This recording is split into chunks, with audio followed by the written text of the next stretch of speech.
సహోదరులారా, ఒక భార్యాభర్తకి పెళ్ళైన కొంతకాలానికి ఒక కుమారుడు పుడతాడు. ఆ కుమారుడిని చాలా జాగ్రత్తగా ముద్దుగా పెంచుకుంటుంటారు. వాడు ఒక సంవత్సరం సమయం దాటిపోద్ది. లేచి నిలబడటం, నడవటం అలాంటివన్నీ చేస్తూ ఉంటాడు. వాడు నడకలు, తప్పటడుగులు చూసి వీళ్ళు సంతోషపడుతుంటారు. వాళ్ళ నాన్నగారు కొంచెం టెక్నికల్గా ఉండే మనిషి. ఆయన ఆ పిల్లోడికి బొమ్మలు, ఆ టాయ్స్ అవన్నీ కొనుక్కొస్తుంటాడు. ఒక టాయ్ అంటే వాడికి బాగా ఇష్టం. ఆ టాయ్ని ఆయన వాడికి ఇస్తూ ఆడిస్తూ ఉంటాడు. ఒకరోజు ఆయనకు ఒక ఆలోచన వచ్చి ఆ టాయ్ని వీడికి అందనంత కొంచెం ఎత్తులో పెడతాడు, డైనింగ్ టేబుల్ లాంటి దాన్ని. ఈ పిల్లోడికి అది కనిపిస్తుంటుంది. లేస్తాడు, నిలబడతాడు, ఇలా పట్టుకోబోతాడు, పడిపోతాడు, మళ్ళీ లెగిస్తాడు, కాళ్ళు ఇట్లా లేకపోతాడు, పడిపోతుంటాడు, నిలబడలేడు కదా. మొత్తానికి డైనింగ్ టేబుల్ కర్ర పట్టుకొని దాని పక్క నుంచి ఇట్లా లేచి ఇలా పట్టుకొని ఇలాగా దాన్ని పట్టుకొని వేళ్లాడతాడు, వెనక్కి ముందు హూగుతాడు, కింద పడుతుంటాడు. చాలా ప్రయత్నాలు చేసి సహోదరులారా, చివరికి ఇంకా ఏడుపు వచ్చేస్తూ ఉంటుంది. వాళ్ళ నానేసి చూసి ఏడుస్తాడు. అప్పుడు వాళ్ళ నాన్నగారు లేచి వెళ్ళి వాడిని నిలబెట్టి కొంచెం అట్లా పైకి లేపుతారు. అప్పుడు వాడి చేతికి అది అందుద్ది. అప్పుడు వాడు సంతోషపడతాడు.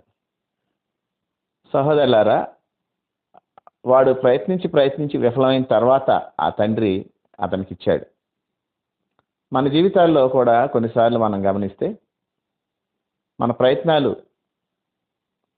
దేవునికి ఇష్టంగా లేకపోతే ఆ ప్రయత్నాలన్నీ మానుకున్న తర్వాత దేవుడు తన ఉద్దేశం మనకి చెప్తుంటాడు. అట్లా తన ఉద్దేశాన్ని మనకు బయలుపరిచి తన సంకల్పం అంతా మనకు తెలియజేసిన మన ప్రభు రక్షకుడైన యేసుక్రీస్తు వారి పుణ్యనామంలో తండ్రి అయిన దేవునికి స్తుతులు, స్తోత్రాలు, వందనాలు, కృతజ్ఞతాస్తుతులు చెల్లిస్తున్నాను. ఆయన ఘనమైన నామాన్ని బట్టి భూమి మీద విస్తరిస్తూ వర్ధిల్లుతున్న మీకు కూడా క్రీస్తు వారి పుణ్యనామంలో శుభములు, వందనములు తెలియజేసుకుంటున్నాను. సహోదరులారా, స్నేహితులారా, మీరందరూ క్షేమంగా ఉన్నారు కదా.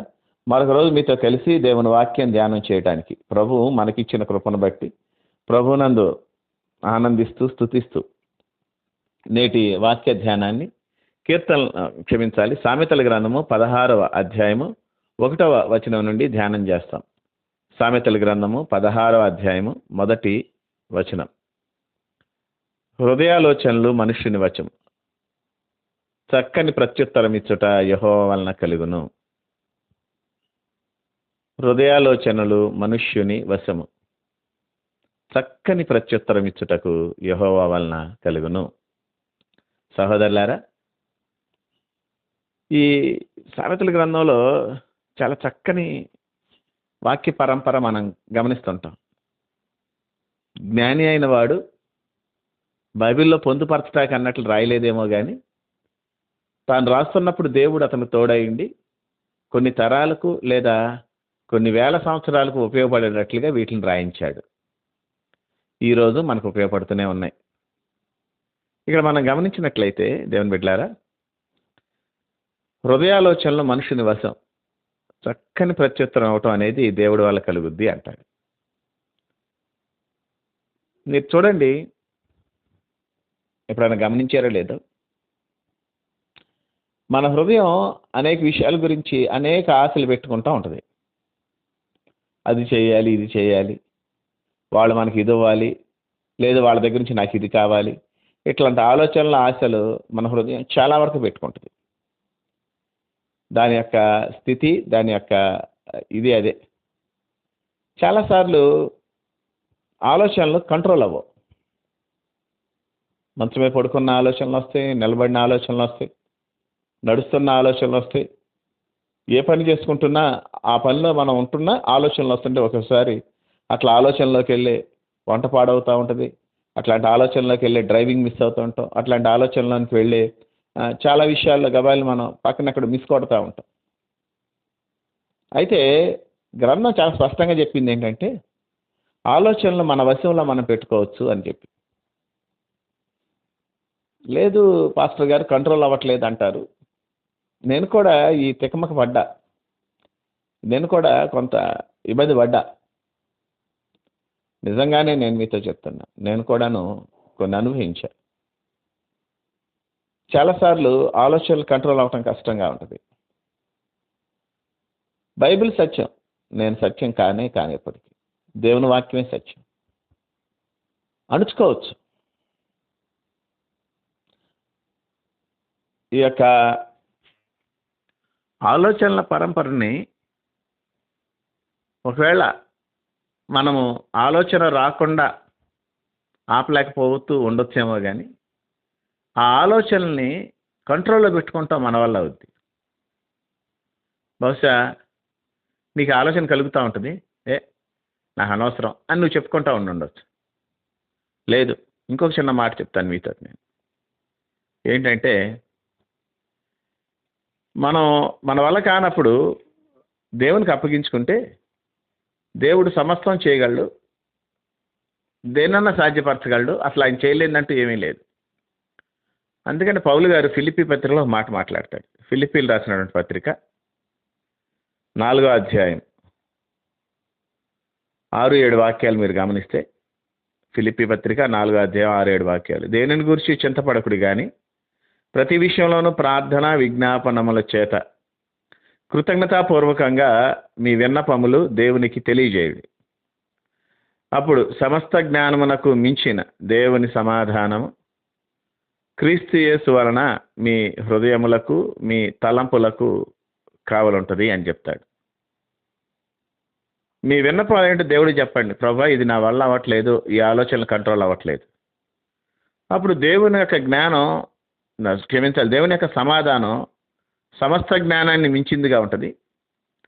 మీ హృదయములకును తలంపులకును కావాలంటుంది. ఇక ఎప్పుడైతే హృదయానికి కావాలందో, ఇప్పుడు రండి మళ్ళీ సామెతలు 16:1. హృదయాలోచనలు మన వశం అయిపోతాయి. ఈ వశం కాకపోవటం వల్లే చాలాసార్లు సైడ్ ట్రాక్ అవుతున్నాం, బైపాస్లోకి వెళ్తాం. బైపాస్ మంచిదే కొన్నిసార్లు, కానీ చాలాసార్లు బైపాస్ కాకుండా మెయిన్ ట్రాక్లోకి ఉండాల్సిన స్థితి ఉన్నప్పుడు కూడా బైపాస్ వెళ్తుంటాం. ఇది మేలు కాదు.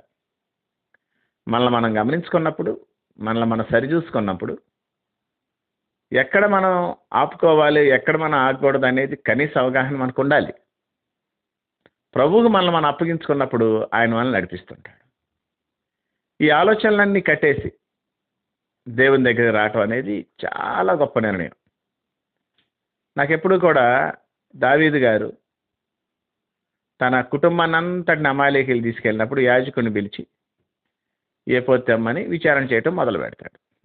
మీరు గమనించాలని, అనేక ఆలోచనలు ఉన్నాయి. చుట్టుపక్కల వాళ్ళు రాళ్లతో కొట్టే అంత ఇదిగా ఉన్నారు. వాళ్ళు ఇట్లా కొడతారా, ఇట్లాగా, ఈ ఆలోచన ఇవన్నీ ఆలోచనల మధ్యట ఆయన దేవుని దగ్గర ప్రయత్నిద్దాం అని చేశాడట. ఆలోచనలన్నీ కట్టేసుకున్నాడు. ఏఫోదు తెమ్మన్నాడు. తల్లిదండ్రుల్ని, తాతల్ని, అందరినీ పోగొట్టుకున్న అబ్యాతారు అనే ఒక యాజకుడు ఏఫోదుతో అక్కడ ఉంటాడు. ఆ ఏఫోదుని దగ్గరికి వెళ్ళి దావీదు విచారణ చేస్తాడు. చక్కని ప్రత్యుత్తరం దేవుడిస్తాడు. నువ్వు వెళ్ళు, వాళ్ళని కలుసుకుంటావు. సహోదరులారా, ఈరోజు నేను మీతో చెప్తున్న అంశం ఏంటంటే, మీ ప్రయత్నాలు మీరు చేస్తూ, మీ ప్రయత్నాలు మీరు చేసేసుకుంటూ దేవాన్ని చిత్తం ఏంటంటే దేవుడు ఎప్పుడూ మాట్లాడు. మీ ప్రయత్నాలను మీరు కట్టిబెట్టి దేవుణ్ణి అడుగుతూ మొదలు పెట్టాలి. మొదటిలో ఈ మాట మీరు గుర్తుంచుకోండి. మొదటిలో ఈ అభ్యాసం కఠినంగాను చాలా కష్టంగాను ఉంటుంది. అయినను మీరు చేయొచ్చు. అయినా సరే మీరు దీన్ని ప్రాక్టీస్ చేస్తే రాను రాను ఎంతో టైం పట్టదు. నాకు తెలిసిన దేవుని సేవకులు, నాకు నాయకులుగా ఉన్న వాళ్ళు ఉన్నారు. అలా ప్రార్థన చేసి ఇలా చెప్పేస్తారు. అలా నేను అన్నిసార్లు చెప్పలేకపోతున్నాను. వాళ్ళు అలా కాదు. అంటే వాళ్ళకి సహవాసం వేరుగా ఉంది దేవునితో. వాళ్ళకంటూ స్పెషల్గా ఏమీ ఆలోచనలు లేవు. వాళ్ళకంటూ ఎటువంటి నిర్ణయాలు, విధానాలు లేవు. దేవుడు ఏం చెప్తే అది చేస్తానికి కొన్ని సంవత్సరాల నుంచి అలవాటు పడిపోయారు. దేవుడు కూడా ఇతను నన్ను నమ్మాడు, ఇతను నాతో ఉంటాకి ఇష్టపడ్డాడు కాబట్టి అని దేవుడు ఇతన్నే నడిపిస్తూ ఉన్నాడు. ఆయనే మొత్తం టేక్ ఓవర్ చేసి వీళ్ళని నడిపిస్తున్నాడు. కాబట్టి హృదయాలోచనలు మనం ఎప్పుడైతే కట్టేసుకుంటామో, ఆశపడటం, అర్రల చాచటం, ఆశించటం, నేను ఇలా ఉంటే బాగుండు అనే ఒక నిర్ణయాన్ని ఆల్రెడీ కలిగి ఉండి, ప్రభువా నేను ఇలా ఉండమంటావా అని అడగటం. చాలా సింపుల్గా నేను మీతో ఒక చిన్న మాట చెప్తాను. అంటే ఊరికి ఎగ్జాంపుల్స్గా కొన్ని సిటీస్ని తీసుకు.